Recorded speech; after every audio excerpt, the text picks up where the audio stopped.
Assalamu alaikum everyone. Welcome back to the channel. This is Abdul Rahman, your investing friend. और आज हम बात करेंगे मल्टी बैगर स्टॉक्स की। हर इन्वेस्टर का एक ख्वाब होता है कि वो एक कोई ऐसा स्टॉक ढूंढे जिससे उसकी ज़िंदगी बदल जाए, जिसमें वो 1 लाख इन्वेस्ट करे तो वो 50 लाख, 1 करोड़, 2 करोड़ रुपए हो जाए। ऐसे स्टॉक्स को मल्टी बैगर्स कहते हैं। आप अपनी स्क्रीन पे डिफरेंट मल्टी बैगर्स देख रहे होंगे। ये स्टॉक्स वो हैं जिसमें अगर आपने इन्वेस्टमेंट की होती तो आपकी investment 10x, 50x, 100x, even 200x भी हो जाती। यकीनन आप सब ने इन स्टॉक्स का नाम भी सुना होगा और किसी न किसी टाइम पे इन स्टॉक्स में इन्वेस्ट भी किया होगा, लेकिन आप ये मल्टी बैगर रिटर्न्स अचीव नहीं कर पाए। और उसकी वजह यह है कि आप इन बिजनेसेस को डीपली अंडरस्टैंड नहीं करते और जहाँ थोड़ी बहुत वॉलेटिलिटी आती है आप सेल कर देते हैं। फिक्र ना करें, आज हम आपको डिटेल में एक्सप्लेन करेंगे कि मल्टी बैगर स्टॉक्स पहले तो ढूंढते कैसे हैं और उनमें इन्वेस्टेड रहने की क्या टिप्स हैं। हम आपको 3 स्टेप प्रोसेस बताएंगे जिससे आप मल्टी बैगर्स ढूंढ सकते हैं और अपनी इन्वेस्टमेंट्स को मैनी टाइम्स इंक्रीज कर सकते हैं। इससे पहले कि हम आज की डिस्कशन स्टार्ट करें, I would like to thank each and every one of you for your love and support.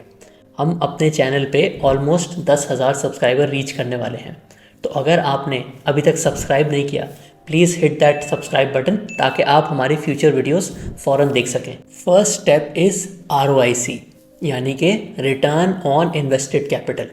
ये मैट्रिक हमें क्वालिटी ऑफ द बिज़नेस और उसकी अर्निंग पावर बताता है। आसान अल्फाज में अगर रिटर्न ऑन इन्वेस्टेड कैपिटल को समझना हो तो आप सोचें, एक बिज़नेस है, अब वो जहाँ भी पहुँच गया है, अगर उसमें हम 100 रुपये की इन्वेस्टमेंट करेंगे तो उस 100 रुपये पे मुझे क्या रिटर्न मिलेगा। इसमें सारी चीज़ें इंक्लूडेड होती हैं कि प्लांट की कॉस्ट क्या है, वर्किंग कैपिटल कितना रिक्वायर्ड है और एक नॉर्मल साल में ये कंपनी उस इन्वेस्टमेंट पे कितना रिटर्न कमाती है। लॉन्ग टर्म में कंपनी का जो ROIC होता है वही उसकी शेयर प्राइस कैगर डिटरमिन करता है। यानी कि अगर एक बिज़नेस में इन्वेस्टमेंट करके अच्छा रिटर्न आ रहा होगा और वो चीज़ आप कंपाउंड करते रहें फॉर मैनी ईयर्स, तो जो वैल्यू क्रिएट होगी उस investment say that will be so huge कि आपकी जो इन्वेस्टमेंट है वो 10x, 20x, इवन 100x हो जाएगी। एक एग्जाम्पल के साथ आपको एक्सप्लेन कर देते हैं।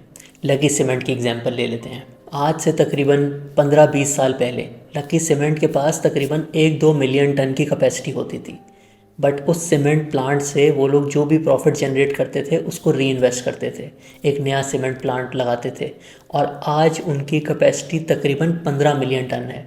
इसके अलावा और भी बहुत ज़्यादा बिजनेसेस में उन्होंने इन्वेस्ट किया है और वो इस वजह से किया है क्योंकि सीमेंट बिजनेस का ROIC was decent. Long term में अगर कोई कंपनी बहुत हाई ROIC पे कंपाउंड हो रही हो तो फिर इनिशियल ईयर्स में उसकी वैल्यू अंडर वैल्यूड हो या थोड़ी सी अपनी प्राइस से ऊपर हो, वो बिल्कुल फ़र्क नहीं करता।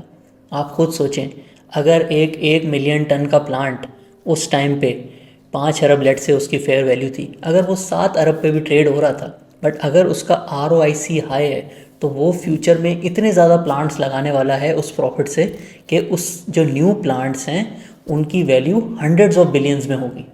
सो इसलिए जो बेस इफेक्ट होता है, यानी कि आज अगर थोड़ी सी प्राइस ऊपर भी है, अगर एक कंपनी में हाई ROIC होगा तो वो फिर भी आपको अच्छा रिटर्न देगा लॉन्ग टर्म में। जैसे कि हमने आपको पहले बताया, ROIC कैलकुलेट करने के लिए सबसे पहले आपको कैपिटल एक्सपेंडिचर पता होना चाहिए, फिर वर्किंग कैपिटल साइकिल पता होना चाहिए, उसके अलावा ड्यूटी स्ट्रक्चर पता होना चाहिए, उस कंपनी की अर्निंग पावर पता होनी चाहिए और अर्निंग पावर के लिए आपको उसके सारे रॉ मटेरियल्स और उसके जो मेन प्रोडक्ट्स हैं उसकी प्राइसिंग का भी पता होना चाहिए ताकि आप एक अच्छा एस्टिमेट लगा सकें कि ये कंपनी फ्यूचर में कितना प्रॉफिट कमाएगी। एक और एग्जांपल से आपको समझाते हैं, बैंकिंग इंडस्ट्री की एग्जांपल ले लेते हैं।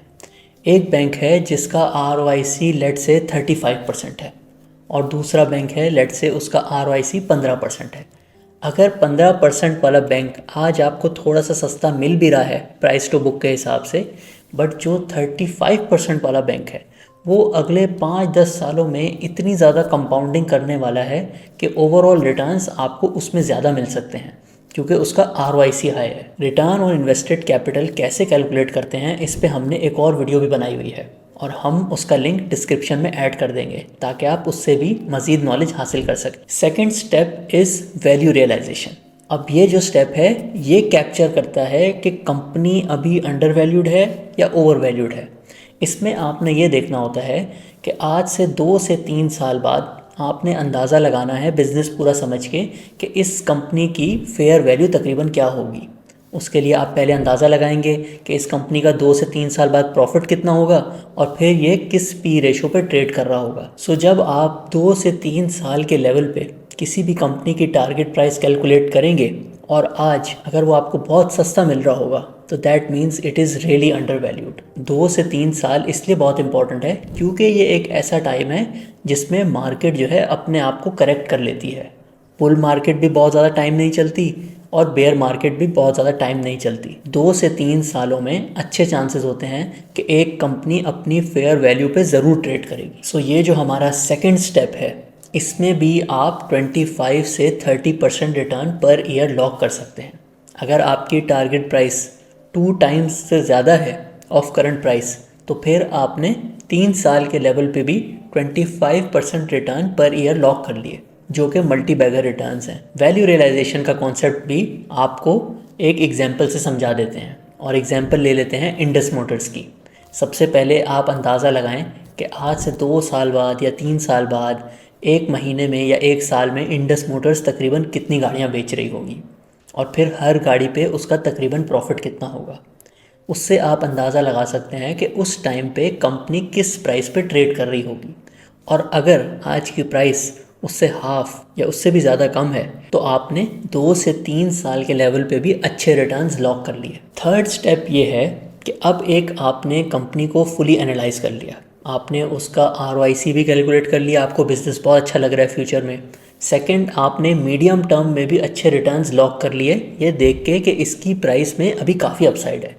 थर्ड स्टेप ये है कि आप इस कंपनी के पिछले 20 साल के रिटर्न्स देखें और देखें कि इसने बुरे टाइम्स में और अच्छे टाइम्स में इसकी मैनेजमेंट क्वालिटी कैसी है, इन्होंने अपने शेयर होल्डर्स के लिए कितनी वेल्थ क्रिएशन की है। अगर एक कंपनी का ROIC भी हाई है और उसको वैल्यू रियलाइजेशन टर्म्स में भी आपको अगले 2 से 3 साल में अच्छा रिटर्न मिल रहा है और उसने पिछले 20 सालों में भी अच्छा रिटर्न दिया है अपने शेयर होल्डर्स को, तो फिर चांसेस बहुत हाई हो जाते हैं कि फ्यूचर में भी ये कंपनी अच्छे रिटर्न्स देगी। और पिछले 20 से 22 साल के रिटर्न्स देखने का बेस्ट तरीका है सरमाया की वेबसाइट। आप इनके ROIC कैलकुलेटर पे जाके किसी भी कंपनी की 2002 की प्राइस डाल के आप देख सकते हैं कि इन्होंने अक्यूमुलेटेड शेयर होल्डर्स को कितना रिटर्न दिया है इन 20 से 22 सालों में। बट याद रहे ये थर्ड स्टेप है, this is not the only step. Past ROIC does not equal future ROIC। Business जो है एक डायनामिक वर्ल्ड है और एक छोटा सा भी चेंज हो जाए तो कंपनी का पूरा बिजनेस मॉडल चेंज हो जाता है। और अगर आप सिर्फ पास्ट रिटर्न्स देख के इन्वेस्टमेंट करेंगे तो कभी भी आपको वो कन्विक्शन नहीं आएगी और हमेशा जब भी कोई वॉलेटिलिटी आएगी तो आप अपने मल्टी बैगर स्टॉक्स जो है वो सेल कर देंगे क्योंकि आप उसका बिजनेस ही नहीं समझते। क्या आप ये मल्टी बैगर ढूंढने का फ्रेमवर्क और डिटेल में समझना चाहते हैं with full application on different industries, different companies, ताकि आप फ्यूचर में कभी अगर किसी मल्टी बैगर में इन्वेस्ट करें तो वॉलेटिलिटी की वजह से सेल ना कर दें? If yes, please register your interest in our upcoming investing master class batch on our website. हम हमारे सब प्री रजिस्ट्रेशन मेंबर्स को एक स्पेशल डिस्काउंट भी ऑफर करते हैं। And now on to our bonus for all our loyal viewers. आइए आपको एक और फ्रेमवर्क समझाते हैं टू फाइंड मल्टी बैगर्स और कैसे आप इस फ्रेमवर्क को ब्रेक डाउन कर सकते हैं into easy steps. Multi bagger क्या है? मल्टी बैगर कंसिस्टेंटली एक ऐसा बिजनेस है जो हर साल अपनी वैल्यू तकरीबन 25 से 30% बढ़ाए ताकि आपकी इन्वेस्टमेंट जो है 10x, 25x, 50x, even 100x हो जाए।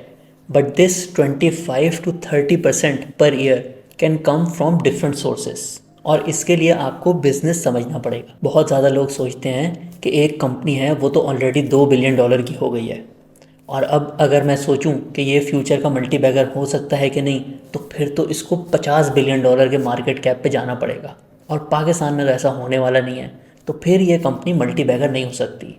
आप बिल्कुल गलत सोच रहे हैं। 25 to 30% पर ईयर रिटर्न का जो बेंचमार्क है वो 2-3 डिफरेंट चीज़ों से आता है। उसमें डिविडेंड्स भी इंक्लूडेड हो सकते हैं, उसमें पाकिस्तान में जो हर साल 11% इन्फ्लेशन होती है उसकी भी कंट्रीब्यूशन होती है, एंड थर्ड थिंग इज़ वो कंपनी जो एक्सपेंशंस कर रही होती है या फिर डिफरेंट इंडस्ट्रीज़, न्यू इंडस्ट्रीज़ में जाके इन्वेस्टमेंट कर रही होती है। So depending on the industry आप इन 3 मैट्रिक्स को ब्रेक डाउन कर सकते हैं। लेट्स से फर्टिलाइज़र की एग्जांपल ले लेते हैं। अब फर्टिलाइज़र में हमें पता है कि एक्सपेंशन बहुत कम होती है, और लेकिन वो कंपनीज़ 12 से 15% हर साल डिविडेंड्स देती हैं। सो ऑलरेडी हमारे पास 12 से 15% रिटर्न आ गया। इसके अलावा इन्फ्लेशन भी होती है। सो ज़रूरी नहीं है एक कंपनी को मल्टी बैगर होने के लिए बहुत ज़्यादा एक्सपेंशंस और वॉल्यूमेट्रिक ग्रोथ की रिक्वायरमेंट हो। और इसकी एक और एग्जांपल है मिलर ट्रैक्टर्स। मिलर ट्रैक्टर्स आज भी उतने ही ट्रैक्टर्स बेचती है तकरीबन जो वो 10 साल पहले बेचती थी, लेकिन हर ट्रैक्टर पे जो वो प्रॉफिट कमाती है वो बहुत ज़्यादा इंक्रीज़ हो गया है। So multi bagger broken down into 25 to 30% per year can come from different sources. एक और एग्जांपल ले लेते हैं। सीमेंट इंडस्ट्री की अगर आप एग्जांपल लेंगे तो वहाँ पे तो डिविडेंड्स बहुत ज़्यादा नहीं होते, और इन्फ्लेशन भी सीमेंट बैग के प्राइसेस में तकरीबन 6 से 7% पर ईयर है।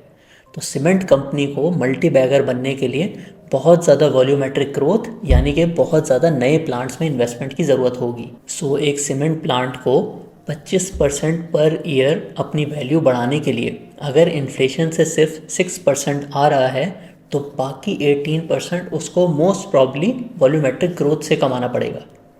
18% वॉल्यूमेट्रिक ग्रोथ का मतलब होता है कि हर 4 साल बाद आप अपनी कैपेसिटी डबल करें। बैंकिंग सेक्टर में मल्टी बैगर्स को आप इस तरीके से ब्रेक डाउन कर सकते हैं कि लेट्स से एक बैंक ऑन एवरेज 10% डिविडेंड देता है, तो बाकी 15% या 20% जो रिक्वायरमेंट है to become a multi bagger वो फिर डिपॉजिट्स ग्रोथ से पूरी होनी चाहिए। सो इस तरीके से रादर देन गेटिंग ओवरवेल्म्ड कि मैंने वो स्टॉक ढूंढना है जो कि 10x हो जाए, 50x हो जाए, आप फोकस करें उन कंपनीज़ पे जो हर साल अपनी वैल्यू 25 से 30% बढ़ाती हैं। और ये जो हमने आपको फ्रेमवर्क बताया है इसको ब्रेक डाउन कर लें इनटू 3 डिफरेंट एस्पेक्ट्स, और आप इजीली इन चीज़ों को फिर ट्रैक कर सकते हैं ऑन एन एनुअल बेसिस। जब आपके माइंड में ये 2 फ्रेमवर्क्स होंगे तो जब भी मल्टी बैगर्स में कोई वॉलेटिलिटी आएगी तो आप सेल नहीं करेंगे, बल्कि आप बिज़नेस को फुली एनालाइज करेंगे, और अगर उसकी सारी चीज़ें इंटैक्ट होंगी तो शायद आप अपनी इन्वेस्टमेंट भी बढ़ा दें। अस्सलाम वालेकुम everyone, this is Abdul Rahman, आपका investing friend, and the wait is finally over. और 3 महीने के गैप के बाद and after a lot of requests we are relaunching our advisory services, ताकि आप भी हमारे एग्जिस्टिंग मेंबर्स की तरह अमेजिंग रिटर्न्स कमा सकें on your savings. Registrations are now open on our website and we have launched bigger and better packages for all of you। और हम नेक्स्ट 1 वीक में ही आपके लिए एक मॉडल पोर्टफोलियो कंस्ट्रक्ट करने वाले हैं, ताकि ये जो बुल मार्केट चल रही है उससे आप फ़ौरन फ़ायदा उठा सकें। जैसे कि आपने ऑलरेडी सुना होगा कि PSX has been the best asset class globally in the last few months. पिछले 5 महीने में PSX के इंडेक्स ने 24% रिटर्न दिया है, but we have something even better for you.